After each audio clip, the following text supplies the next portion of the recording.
हम औरतों को अपनी इज्जत करवाना आता ही नहीं। घर में थकी हारी स्नेहा ने कदम अभी रखा ही था कि बेटा तरुण उस पर चिल्लाने लगा। मम्मी, आपको पता है ना, मैं करेले की सब्जी नहीं खाता हूँ, फिर भी आपने मेरे लिए कुछ और नहीं बनाया। बहुत ज़ोर से भूख लगी है, घर में फ्रूट्स भी आप नहीं रखती। एक तो कॉलेज में आज प्रोफेसर ने पका दिया और फिर थके हारे आओ तो घर में कुछ नहीं मिलता। पीछे पीछे बेटी तासा भी कमरे से बाहर आई। आज का दिन ही खराब है, एक तो क्लास टेस्ट अच्छा नहीं गया और आपने मेरे लिए सलाद भी काट कर नहीं रखा। आपको पता है कि मैं डाइटिंग पर हूँ, आपसे एक काम ढंग से नहीं होता। तरुण ने तासी की बात का समर्थन किया। हाँ, पापा भी यही कहते हैं कि तुम्हारी मम्मी किसी काम की नहीं, एक भी काम ढंग से नहीं करती। और रही सही कसर बच्चों की दादी ने पूरी कर दी। मेरा बेटा कभी गलत कह ही नहीं सकता, दो ही बच्चे हैं और उनकी भी ज़रूरतों का ख्याल नहीं रख पाती हो। कितने दिनों से कह रही है कि मेरे घुटने में बहुत दर्द है, ऑर्थो तेल ला दो, मेरा चश्मा टूट गया है उसे बनवा दो, लेकिन तेरी माँ को फुर्सत ही कहाँ है। सुबह बाजार गई थी और अब लौटी है। उड़ाओ पैसे, मेरा बेटा दिन रात मेहनत करे और तुम आराम से शॉपिंग करो। दादी की बात सुन तरुण और तासी भी मुस्कुराने लगे। यह देख स्नेहा को गुस्सा तो बहुत आया, लेकिन कुछ नहीं बोली। वो वैसे ही बहुत थकी थी और उन सबको बोलकर या डांटकर अपने आप को और थकाना नहीं चाहती थी। किचन में जाकर पानी पिया, फिर उसने अपने हैंडबैग से सासू जी का चश्मा निकाला और उनको दे दिया। शॉपिंग बैग से ऑर्थो तेल निकालकर उनके सामने रख दिया। फ्रूट्स निकाला और धोकर फ्रूट्स बास्केट में रख दिया। बाजार से लाई सब्जियां निकाल बेटी के लिए सलाद काटकर उसे दे दिया, फिर कमरे में चली गई। जरा सा कुछ कहो नहीं, तुम्हारी माँ का मुंह फूल जाता है। मेरा सामान लाकर कोई एहसान नहीं किया, मेरे बेटे की कमाई से ही लाई हो, और यही सब पहले कर देती तो हम भी गुस्सा नहीं करते। फालतू में हम सबका दिमाग खराब कर दिया। कनिका जी अपनी झेप मिटाने के लिए स्नेहा को दोष दे रही थी।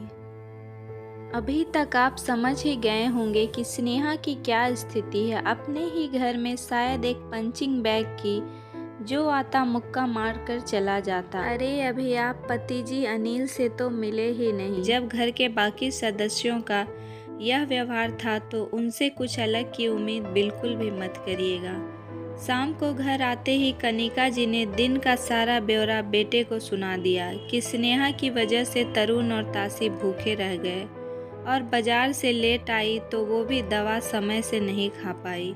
अनिल का मूड ऑफिस में बॉस की डांट के कारण वैसे ही बहुत खराब था और घर पर स्नेहा की शिकायत, उसका भी सारा गुस्सा स्नेहा पर फूट पड़ा। यार तुम करती क्या हो घर में? मैं ऑफिस में बॉस की डांट सुनूं और घर आकर तुम्हारी कामचोरी की शिकायतें सुनूं। किसी काम की नहीं हो। मेरा घर अगर तुमसे नहीं संभाला जा रहा तो साफ साफ कह दो, मैं नौकर रख लेता हूँ। कम से कम इस रोज़ रोज़ की शिकायतों से बच जाऊँगा। स्नेहा, जिसने अपनी 20 साल की शादी में सिर्फ पति, बच्चे और सासू जी और उनके रिश्तेदारों को खुश करने में बिता दिया, आज यह सुनकर उसकी भी सहने की शक्ति पूरी तरह से खत्म हो गई। उसने कुछ नहीं बोला, लेकिन मन ही मन एक फैसला कर लिया। उसने 2-4 जगह फ़ोन किया और रात का काम खत्म किया और सो गई। सुबह स्नेहा के घर से एक बार फिर तरुण, तासी, अनिल और कनिका जी के चिल्लाने की आवाज़ सुनाई दे रही थी। मम्मी, मेरा दूध ब्रेड कहाँ है? मुझे आज ओट्स चाहिए। बहू, मेरे लिए आज उपमा बना देना। स्नेहा, मेरा टिफ़िन और नाश्ता कहाँ है? स्नेहा किचन से निकल कर आई। आप सभी को क्या, कैसे और कितना खाना है इसे बता दीजिए। किचन से एक औरत बाहर आई। ये माया है, आज से आप सभी की ज़रूरतों का एक ख्याल रखेगी।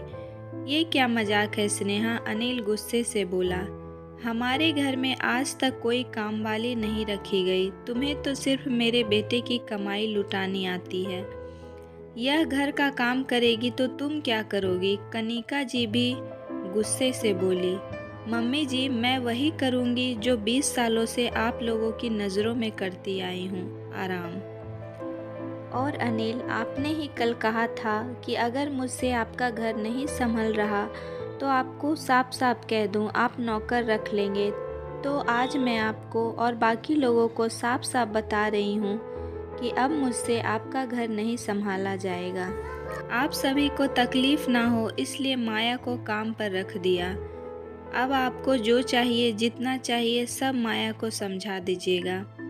स्नेहा, यह क्या नाटक शुरू कर दिया तुमने? स्नेहा की बात से बौखलाया अनिल गुस्से से बोला।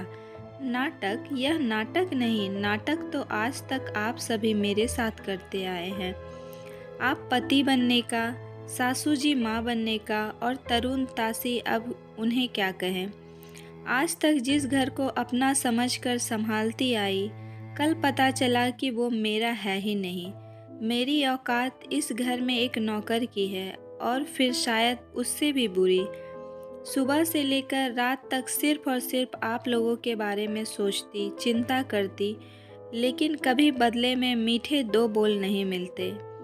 मम्मी जी, मैं बाजार घर की, आपकी, बच्चों की और आपके बेटे की ज़रूरतों का सामान लेने गई थी। आपके बेटे की कमाई से अपने लिए कुछ नहीं लाई। थकी हारी धूप में घर आई, किसी ने एक गिलास पानी भी नहीं पूछा। उल्टा शिकायतों का बैग लेकर सब शुरू हो गए मुझ पर चिल्लाना। तरुण के कॉलेज में कुछ गलत हुआ तो उसका गुस्सा मेरे ऊपर निकाल दिया गया। तासी का पेपर खराब हुआ तो उसने भी अपना गुस्सा मुझ पर निकाल दिया। अनिल को बॉस से डांट पड़ी तो उसका फ्रस्ट्रेशन मुझ पर निकाल दिया गया। और मम्मी जी, इन्हें पता नहीं मुझसे कौन से जन्म की खुन्नस है। कभी आज तक प्यार के 2 मीठे बोल नहीं बोली। आप सभी ने मुझे पंचिंग बैग समझ लिया है। जिसका मन करता है आता है, अपनी भड़ास और चिड़चिड़ापन निकाल कर चल देता है। हर बात पर मुझे झिड़क दिया जाता है। कभी भी आप लोगों ने मुझसे पूछा कि तुम्हें कोई तकलीफ़ है, तुम्हारी कोई चाहत है? इसमें आप लोगों की कोई गलती नहीं, क्योंकि हम औरतों को अपनी इज्जत करवाना आता ही नहीं। मम्मी जी, आपका बेटा अगर ऑफिस में मेहनत करता है तो मैं भी दिन रात घर में मेहनत करती हूँ। आपका बेटा सुबह 9 से 5 बजे तक नौकरी करता है, जिसमें संडे के अलावा और भी छुट्टी मिलती है, लेकिन मैं 24 घंटे और 30 दिन बिना छुट्टी लिए आपके बेटे का घर संभालती हूँ। सबको उनकी ज़रूरतों का हर चीज़ सही तरीके से मिल जाता है।